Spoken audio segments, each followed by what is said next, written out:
Barrister साहब के घर बहुत सालों के बाद बेटी पैदा हुई थी।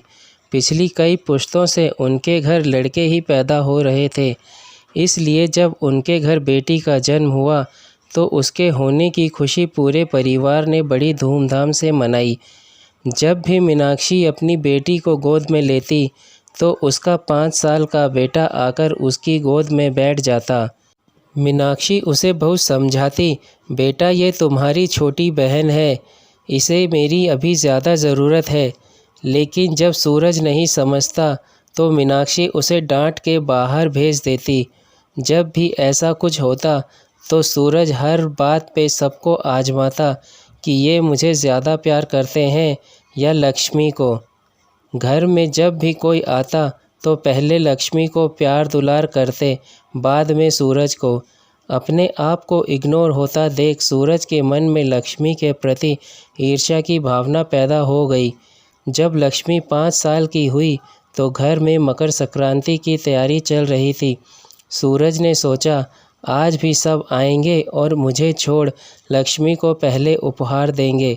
यह सब सोच उसने लक्ष्मी को छत के ऊपर के कमरे में बंद कर दिया, जहाँ कोई नहीं आता जाता था।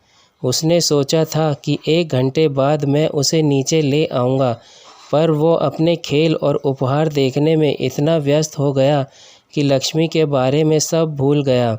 जब सब लोग लक्ष्मी को ढूंढने लगे तब उसे याद आया कि मैं तो लक्ष्मी को बाहर निकालना ही भूल गया। अगर अब मैंने कुछ कहा तो मेरी खैर नहीं, इसलिए वो चुप रहा। ये उसकी बहुत बड़ी गलती थी। बहुत ढूंढने के बाद जब लक्ष्मी मिली तो उसकी हालत ठीक नहीं थी, पसीने में लथपथ रोए जा रही थी। तभी डॉक्टर को बुलाया गया और सब निश्चिंत हो गए। सूरज डरा सहमा सब पर्दे के पीछे से देख भगवान से बस यही दुआ कर रहा था कि मुझे इस बार बचा लो, आगे से ऐसा नहीं करूँगा। तभी बैरिस्टर साहब ने सभी नौकरों को बुलाया और पूछा कि लक्ष्मी वहाँ कैसे बंद हुई। पता नहीं साहब, ये सब कैसे हुआ।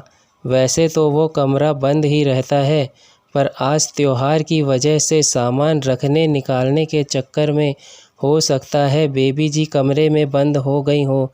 हमें माफ़ कर दीजिए साहब, ये सब अनजाने में हुआ है। सब लोग इसे एक बुरा हादसा समझकर भूल गए। लेकिन कुछ दिनों बाद लक्ष्मी ने अपनी माँ को सब सच बताया। ये सुनकर वो गुस्से में सूरज के पास गई और उसे एक थप्पड़ रख के दिया। तुम्हारी इतनी हिम्मत और अपनी गलती का अफसोस भी नहीं है तुम्हें। जब बैरिस्टर साहब को ये बात पता चली तो उन्होंने सूरज को अपने पास बुलाया और पूछा, आखिर तुमने ये सब क्यों किया। सूरज बोला, पापा जब से लक्ष्मी पैदा हुई है सब उसे ही प्यार करते हैं, उसे ही प्राथमिकता मिलती है। मुझे तो सब बाद में प्यार करते हैं, जबकि मैं उससे बड़ा हूँ। ऐसा नहीं है सूरज, तुम बड़े हो, तुम्हें भी सब मिला है। वो तुमसे छोटी है तो बस थोड़ा उसे लाड करते हैं, इसमें बुरा मानने वाली कोई बात नहीं है। सब बच्चों के साथ ऐसा होता है। जब कोई छोटा आता है तो उसे भी वो प्यार वो केयर दी जाती है जो तुम बड़ों को मिली थी। लेकिन तुम बड़े कहलाने के लायक नहीं हो। कोई अपनी छोटी बहन के साथ ऐसा करता है। तुमने ऐसा किया तो किया, फिर सब छुपाया भी। ये तुम्हारी बहुत बड़ी गलती है जो माफ़ी के काबिल नहीं है। इसलिए मैंने ये फ़ैसला किया है कि अब से तुम हॉस्टल में रहोगे, ताकि तुम थोड़ा सा सुधर जाओ और अपनों का महत्व समझो। कुछ दिनों बाद सूरज अपना सामान लेकर हॉस्टल जा रहा था।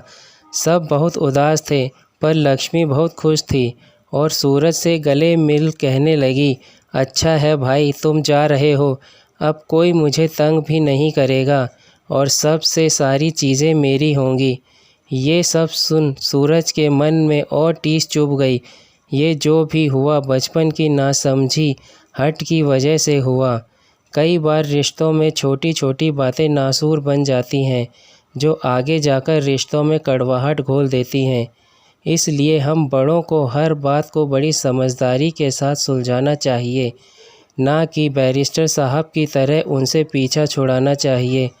हॉस्टल भेजने से सूरज में वो बदलाव ना आता जो वो अपने घर में अपनों के बीच में समझता। रिश्तों में पड़ी गांठ को रिश्तों के बीच रहकर ही खोला जा सकता है।